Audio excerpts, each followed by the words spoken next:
We're going to start a new series today. You ready? Grab your Bibles, open to the book of Judges. We're starting this new series, and we're going to call it Heroes of the Old Testament. First, I have to tell you why you need to listen to this. Have you ever watched anyone make a bad decision? Well, let me ask this differently. Have you ever watched anyone buy a timeshare? You know what I'm talking about, right?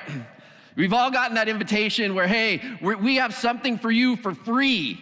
You should come and get this free thing. You don't even have to purchase anything. We'll just give it to you if you sit through our timeshare presentation, right? And for you, if you're like me, you're like, free. I love free. Free's fantastic. Free's the right price.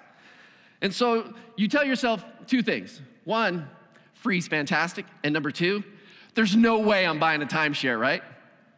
And somewhere in the middle of that presentation, you have this thought. That doesn't sound so bad. This sounds like a pretty good deal. Or your spouse turns to you and goes, you know what, we could really use more vacations. And it's like, bum, bum, bum, bum. Like something shifts inside you. And you went from, I'm never going to buy a timeshare to where do I sign? Right? My wife and I, we just got rid of our timeshare. Because when we first got married 25 years ago, it was awesome, and it was awesome for a while, but when they triple your maintenance fees, and then the places where you want to go are always booked, sometimes it's a bad decision. If you've ever watched somebody go through making a bad decision, it's not just timeshare. So if you own a timeshare, I'm not mocking you that much. I'm mocking me. But there's other things that we've made bad decisions, or you've watched people make bad decisions. You hear people say things like, man, I think I'm going to date her. This job offer is just too good to pass up. Or this is one of my favorites. Food expirations dates, they don't really mean anything, do they? I'm just going to go to that party for a little while. I think I'm okay to drive. I think I could jump over that. I know it's kind of a risky investment, but you only live once, right? I mean, these are all opportunities where we watch someone say something and we're watching them step into a bad decision. I say that because it reminds us that we live in the culture of self. And what I don't mean is this, I don't mean we're being selfish. I mean, we live in the culture of self because the thing that's driving our decision is us. It is ourself. And even if we're not being selfish, we're living in the culture of self because we are the authority who's going to make a decision based off of whatever it is that we want. Now, the culture of self is interesting because it can be three different things. It can be this, it can be blatant. Blatant is this. Listen, it's my life, I'm going to do whatever I want. Right? Have you ever thought that? Have you ever said that out loud? Listen, it is my body, I'm going to do whatever I want with it. It's my job, I'm going to do whatever I want with it. It's my family, I'm going to do whatever I want with it. It's my Friday night, I'm going to do whatever I want with it. And we're the authority on us because it's our life and we're just going to do it. It's the culture of self. But the culture of self can also be subtle. We would never say, listen, it's my life, I just don't care about how it affects other people or what everybody else wants. We wouldn't say it, but we still make decisions based off of whatever it is that we want. Now, here's the Christian part of this. Sometimes we make decisions without ever asking God, hey, God, what do you want from this? And sometimes it's even more subtle than that, where we go, hey, God, I'm going to pray about this. But deep down, we already know what we want, and we already know what we're going to do. We just want to get God's stamp of approval on it. Sometimes it's not only subtle. Sometimes this culture of self, we actually spiritualize it. It becomes a spiritual thing. Give you an example. There's been a lot written about self-care, right?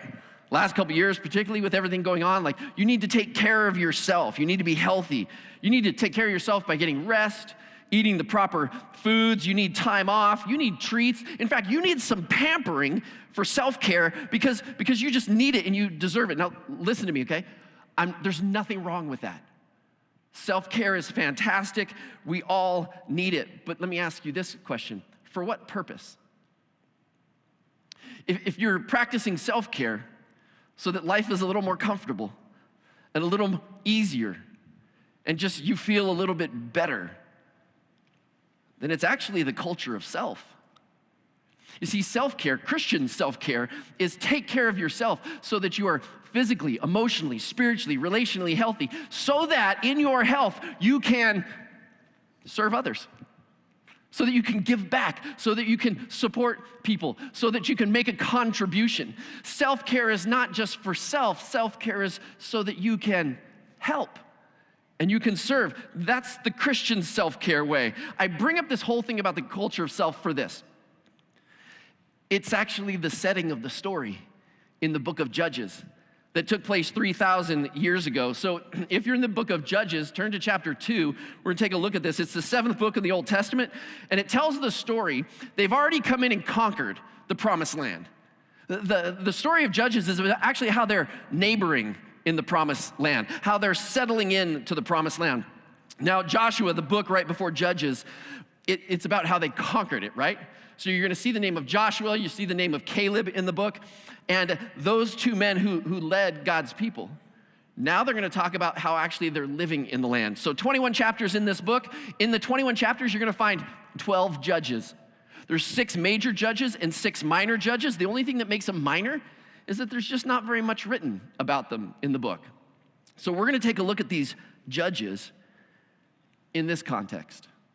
These are heroes of the Old Testament. But these heroes live in a time where there is a major problem in this book. And the major problem is with God's people, because they're living in the culture of self. Here's how I know. The very last sentence of the entire book of these 21 chapters, you get to chapter 21, verse 25, and it reads this way. In those days, Israel had no king. Everyone did as they saw fit. It's not that God wasn't present. It wasn't that God couldn't be their king. It's just that Israel didn't allow God to be their king.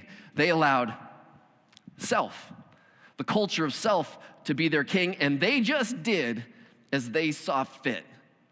The reason I think this is so powerful for us is because I think we just live in the culture of self right now, here today, in this world, in this city, in North America, and if I'm honest, in this church. And inside of me lives this culture of self, because there's moments where, I might even spiritualize and say, God, what do you want? But how many times do I just follow what it is that I want? And see, there's a problem with the culture of self because it leads to this cycle. Let me show you this cycle. It's in your notes there. It's the culture of self that leads to cycles of chaos. So I'm going to show you how this cycle took place in chapter 2 in this nation of Israel. And here's how the cycle begins. It begins this way, where life is really good. In chapter 2, verse 6, if you have got a Bible, just follow along with me. Chapter 2, verse 6, after Joshua had dismissed the Israelites, they went to take possession of the land, each to their own inheritance. Verse 7, the people served the Lord throughout the lifetime of Joshua and of the elders who outlived him and who had seen all the great things that the Lord had done for Israel. Joshua and Caleb. If you remember that when they scouted out the promised land, Joshua and Caleb are these 2 courageous men who brought back good reports, and the other 10 were like, no, that land is bad. It's not that the land was bad. They were just afraid of the big people who lived in the land, who they would have to drive out. And when they moved into this promised land, man, life was good. Everyone's taking possession of the land. They're gaining their inheritance. And in that moment that life was good, people became complacent.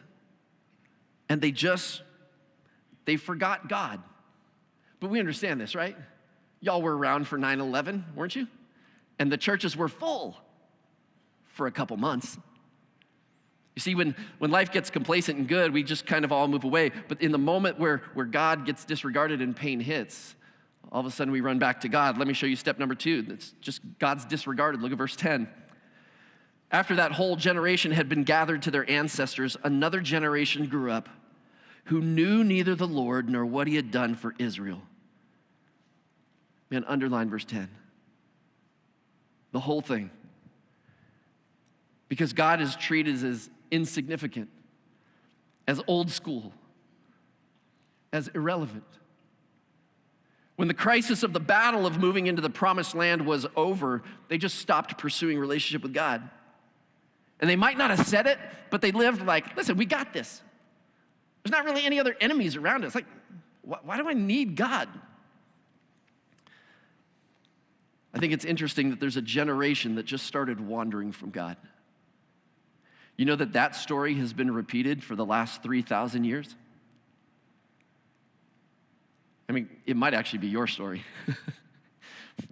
Maybe your parents were followers of Jesus, and they tried to bring you up in a way of following Christ. And then you hit this wonderful era called your 20s, or maybe your teens, where you decided, that's for my parents. God's irrelevant. God's old school. God is not essential for my life. And you thought you were indestructible. I've got this. Until you didn't.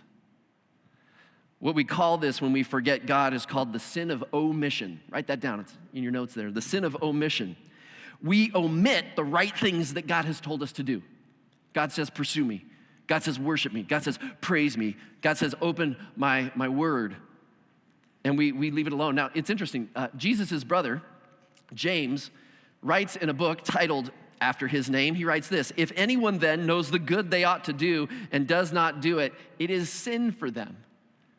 The good things of pursuing God, of living under his authority and his leadership, when we do not do it, it's just wrong. The truth is this: we all need God. But when we act like he's not there, and the absence of God being our king, there's gonna be something that fills that void. Let me just ask this a very simple way. How do you make decisions? How do you decide what you're gonna do, how you're gonna spend your time, where you will invest your life? If you are the final authority on how you make decisions, you're living in the culture of self. During the pandemic, did you know this? Church attendance actually grew. I mean, not just for us. I mean, across North America, church attendance grew. It grew online, but it grew. And now our world is opening up again, right? And just mark my words. This is human nature, and this will happen. It's not like the world is opening up, and all of a sudden people are gonna flood back to church. You know why? Because life is getting a little bit more open, and people aren't thinking, oh my gosh, the world is getting open. Now I can get back to church in person. They're thinking, oh my goodness, now I can get out and vacation and have fun and go do all these things. And hear me, nothing wrong with that. Unless our comfort, joy, and pleasure actually replaces the pursuit of God. After this sin of omission, it jumps into this next step of the cycle, which is number 3, that God's ways are violated. This is how it reads in verse 11. Then the Israelites, they did evil in the eyes of the Lord, and they served the Baals, these false gods. They forsook the Lord, the God of their ancestors, who had brought them out of Egypt. They followed and worshiped various gods of the peoples around them. This sin of omission, meaning this is the good life that God has for me, and ignoring that, it didn't stop there. And just make note of this. The sin of omission always leads to a sin of commission. What does that mean? The commission is not just, I'm just ignoring God. It's I'm now actively violating things I know that are against God's will for my life. And it doesn't take long before this. Pain creates chaos. That's part 4. Here's what happened. They aroused the Lord's anger because they forsook him and served Baal and the Ashtoreths. In his anger against Israel, the Lord gave them into the hands of raiders who plundered them. Their enemies came back. And it gets worse. He sold them into the hands of their enemies all around, whom they were no longer able to resist. Whenever Israel went out to fight, the hand of the Lord was against them to defeat them. Just as he had sworn to them, they were in great distress. I just think there's moments in life where when God gets ignored, he might try to get our attention. And pain comes in lots of forms, right? Financial pain. It comes in parenting chaos. Have a kid. Want to grow closer to God? Have a kid. They will drive you to your knees. I mean, I can remember holding my 2-year-old at the time who was having a febrile seizure and shaking. You know how spiritual I got in that moment? Whoa, holy Jesus, right now, heal my kid. I didn't know what was going on. Marriage chaos. You want to be discipled? You want to grow to be holy rather than just happy? Get married. Walk with Jesus in a marriage. It has a way of refining you. Health chaos. Yeah, man, when health breaks, we all get pretty spiritual. For the Israelites in Judges, they have this pain moment. And then God does this, number 5. God confronts through a deliverer. Look at verse 16. Then the Lord raised up judges who saved them out of the hands of these raiders.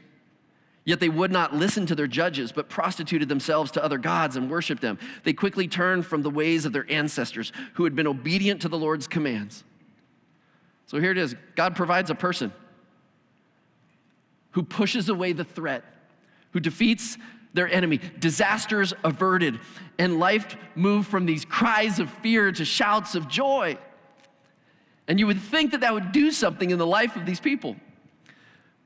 But in that moment when God rescued him and he brings this judge, this deliverer, this hero in, they just disregard the hero and they disregard God, and their thanks is short-lived and temporary. And for a little while, number 6, life is good again. Every time that a judge showed up and delivered them, as long as that judge was alive, they had peace. When that judge died, the whole cycle begins again.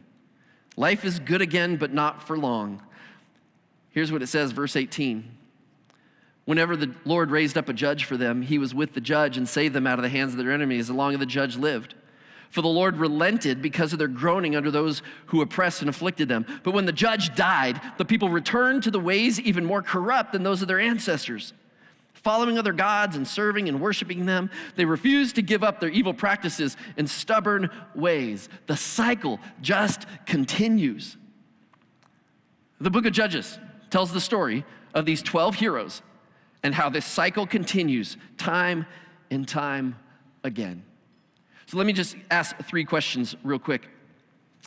How have you seen this cycle in the generations of your own family? I mean, y'all are watching with us today. You're here in attendance today. So somewhere this cycle is coming back to God or you wouldn't be here listening.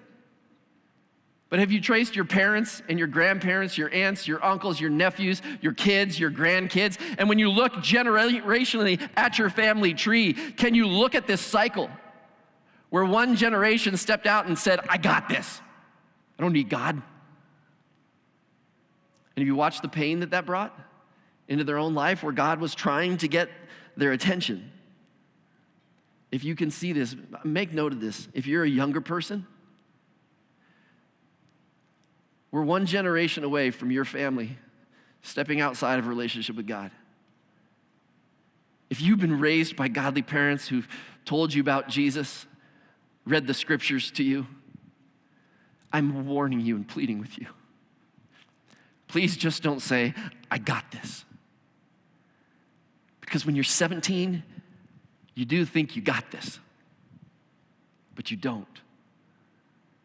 And all the people in the room who've lived maybe half their life,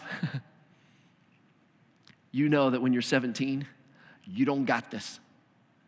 And you need God with you because there's people who are 50, 60, 70, and 80 in this room who would tell you, at 50, I still need the Lord. And at 60, I still need the Lord. And at 70, I still need the Lord daily in my life because I'm so tempted to live in the culture of self. But make note of this.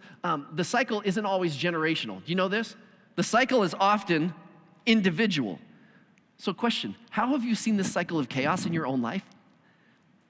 Do you ever remember a time where you're like, life is so good, and before you knew it, you're like, man, I'm doing nothing to pursue God. I'm doing nothing to acknowledge that he's with me every day. And there was an event that took place that scared you enough to go, God, where are you? And he whispered to you, I've been here all along, and I'm still your king if you will let me. See, this cycle isn't just generational. I think it's individual.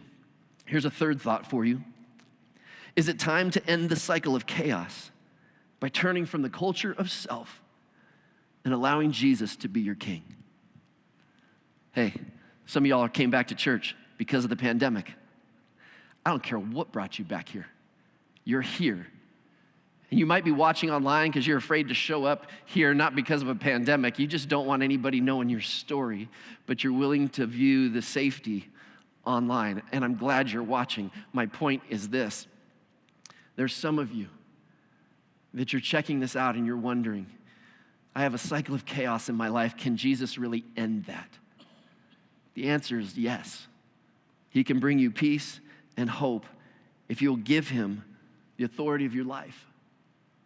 Move from the culture of self to the culture of, well, it's the Christian culture that says Jesus not only bought my life on the cross, he will empower me to live differently. Today, it's an invitation to return to follow God. Now, before we end with this, I want to introduce you right at the end here to the very first hero. His name is Othniel. Into the cycle of chaos in Judges steps this hero named Othniel. He's one of the judge. He's a hero, and we want to read his story. Look at chapter 3, verse 7. It says this. They summarize, once again, what was happening when Othniel became this hero. It says, the Israelites did evil in the eyes of the Lord. They forgot the Lord their God. There's the sin of omission. And then they served the Baals and the Asherahs. Verse 8, the anger of the Lord burned against Israel so that he sold them into the hands of Cushan-Rishathaim, king of Aram Naharaim, to whom the Israelites were subject for 8 years. There's the cycle of chaos. And it lasted, that pain lasted for 8 years. They were oppressed. Verse 9, but then they cried out to the Lord. He raised up for them a deliverer, Othniel. Can you hear the music? Dun, dun, dun, dun. I don't know what song that is. That's Raiders of the Lost Ark, sorry. Othniel, the music starts, and there's just this moment of like, this hero rises. We're going to look at this text real quick because there's only a few verses on Othniel. But if you read those few verses and pay attention to his story, there's something about his life that might actually be worth copying for us. Here's the first thing. He came from a rich heritage of godly people. Here's what it says. Look at verse 9 in chapter 3. Othniel, son of Kenaz, Caleb's younger brother, who saved them. That's how he's described. You remember Caleb? Caleb and Joshua, the two heroes in the book of Joshua who go into the promised land. They give the positive report, and the other 10 men are like, no, the land is bad, because they were super, super afraid. While Caleb is alive, Othniel, he must have paid attention to who he was. Now, it's interesting because most commentators would say this. We're not really sure if Othniel was Caleb's younger brother or if his dad was Caleb's younger brother, which would make Othniel his nephew. So Othniel is either his younger brother or it's his nephew. But when Caleb was alive, he must have noticed something about Caleb. Man, he's a man of God. Man, his life is blessed. And he's the kind of leader that I want to be. And maybe he took notes on him. I don't know. But he must have said, he's the kind of man I want to be. He came from this heritage, but he chose to embrace his heritage. Now, I'm going to tell you this because there's some of you that this isn't how you grew up. You didn't grow up with this amazing spiritual heritage around you. But pay attention. You can break that cycle in a moment. It takes hard work to take all the default ways that we were raised and say, I know there's a better way through Jesus. But you don't have to grow up the way that you saw your parents or your grandparents or your aunts, uncles, whoever raised you. I mean, even if you grew up on the streets, you don't have to live that way. You can break that cycle of chaos. Here's the second thing we notice about Othniel. He was chosen and empowered by God. This is what the scriptures say in halfway through verse 9. The Lord raised up for them a deliverer, Othniel. And then it says, the Spirit of the Lord came on him, so that he became Israel's judge and went to war. Notice this. I don't think you can choose to be a hero. You can just choose to be obedient. And that's important. Because I don't think we should actually make a decision to go, I'm going to be a hero for Jesus. I think the thing that we should decide is this: I'm going to be obedient. And the impact of your story, Jesus will determine. I think we have a lot of people trying to be famous. My wife and I were out of town last we're in Tahoe. We're at one of these beaches, and we roll up, and You roll up, and there's like 50 people on this little cove. You know what everybody's doing? Taking selfies. So I want people to see my world and my life and my whatever. Because everybody wants to be famous. I want to be an influencer. You know what? I think God determines the impact of our life, but we can choose obedience. Here's some great news. When God chose Othniel, he empowered him when the Spirit of God came over him. Here's some amazing news. The same Spirit that empowered Othniel, guess what? He wasn't around for everyone in the Old Testament. But when Jesus died, he said, I want the Holy Spirit of God to come upon all of my family. And we know this in the story of Acts. Every single person who joins God's family, the Holy Spirit of God lives in you to change you, transform you, and empower you. That is amazing news because we can't sit back and whine and go, I can't do obedience, I can't do obedience. Listen, you can. The same Spirit that made Othniel this amazing warrior, this hero, is the same Spirit of God that lives in you if you're a follower of Christ. We just got to give him authority in our lives. The third thing is this about Othniel. He developed the habit of risky obedience to God. Now, you'd have to go back to chapter 1. Let me just read this to you without turning there. This is where Othniel is first introduced, and it says this. And Caleb said, they were conquering people, and Caleb wanted to give a reward for whoever would defeat this one group of people. This is what he says. I'm going to give my daughter, Aksa, in marriage to the man who attacks and captures Kiriath Sefer. Othniel, son of Kenaz, Caleb's younger brother, took it. So Caleb gave his daughter Aksa to him in marriage. Now, I don't know if Othniel was just this bad dude who was like, there's a battle to fight? Let's roll. I don't know if he just liked to fight, or he's just like, I'm so obedient to God, let's roll. Or if he's like, dude, Caleb's daughter's hot. I don't know what was motivating him. All we know was this, is that when the challenge came up, Othniel just said, I'm in. I'm not backing away.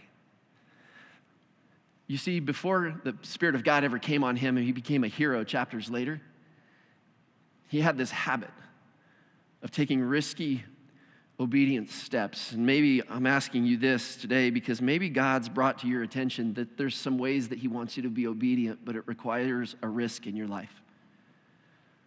To tell someone, to share your story with someone, to say no to something that's been intertwined in your life for a rather long time. Fourth thing we know about Othniel's story, he brought hope and peace to his community. Here's what it says. This is verse 10 of chapter 3. The Lord gave Cushan-Rishathaim, king of Aram, into the hands of Othniel, who overpowered him, so the land had peace for 40 years until Othniel, son of Kenaz, died.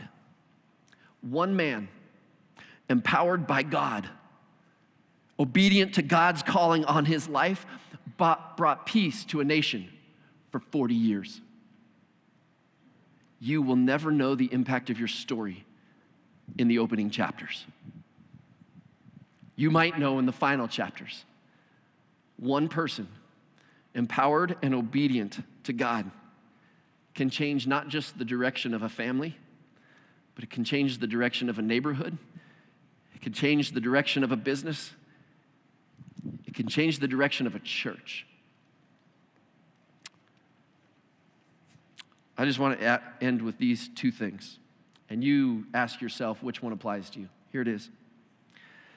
The first is just there's a way to end the cycle of chaos by making Jesus your king. And maybe that's what some of you need to do today. You've been wandering, you've been away, you've been ignoring him, you've been disregarding him. And today's the day you're like, if Jesus, God's son, came to earth and suffered and died for my sins, if he will empower me and forgive me for doing this whole self-culture, if he will embrace me and let me come in, then yeah, I need to cross this line of faith today and give him authority in my life, not just to save me, but to transform me. Not just to be your Savior, but to be your Lord and your King. That's the first one. And maybe that's you. Here's the second part of this. I think the world needs more heroes. I think it's that simple. I think the world needs more heroes who will push back the culture of self and ask God, what do you want? And if you want it, I want to walk in that way. I think the Lord needs more heroes who will turn the authority of their decision-making over to God and say, God, I don't know what this looks like, but if you want me to do this and live this way, I'm willing to do that. Maybe these two thoughts are worth you discussing over lunch with your family and your friends and saying, hey, what does this hero look like if I said yes to God?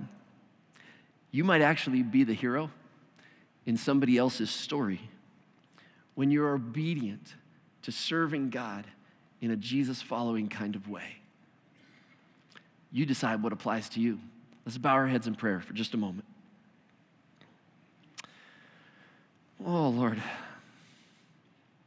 I'm so grateful for your word that at first reading seems so old school, and how can something written 3,000 years ago have any bearing on our life today? And the more we sit in it, God, the more it speaks to me, and I'm so grateful for it. God, I pray that you would give us courage to risk serving other people. Give us courage to take our eyes off of ourselves. Give us courage to be obedient in risky ways. And God, I pray that you would open our eyes to ways that we might be able to serve. And I would say this, Lord, if there's someone who's listening that they need to step into relationship with you today, they need to become a Christian, I pray that they would let them first ask, God, forgive me. Forgive me. I've been the king or the queen of my own life, and I'm sorry. I've created a cycle of chaos, and there'd be repentance and a turning towards you. But God, it's not enough. I pray that they would make a commitment to walk with you daily. And Lord, as we do that, I pray you raise up heroes right here, heroes of obedience, who will make a difference in their families, in their workplace, in their world. And I pray that in the mighty name of Jesus. And everybody said, amen. If you made any kind of decision today, there's something significant, I would just say this: don't let it be a secret. Tell somebody. Tell somebody you're going to lunch with. Tell someone you're going to see tonight. And do this. Would you tell us? We just want to encourage you and walk with you. You can email me, scott@churchonthehill.com or info@churchonthehill.com, either way. But listen, every decision is personal, but there's never a private decision to follow Jesus. So have some guts and let us know your decision.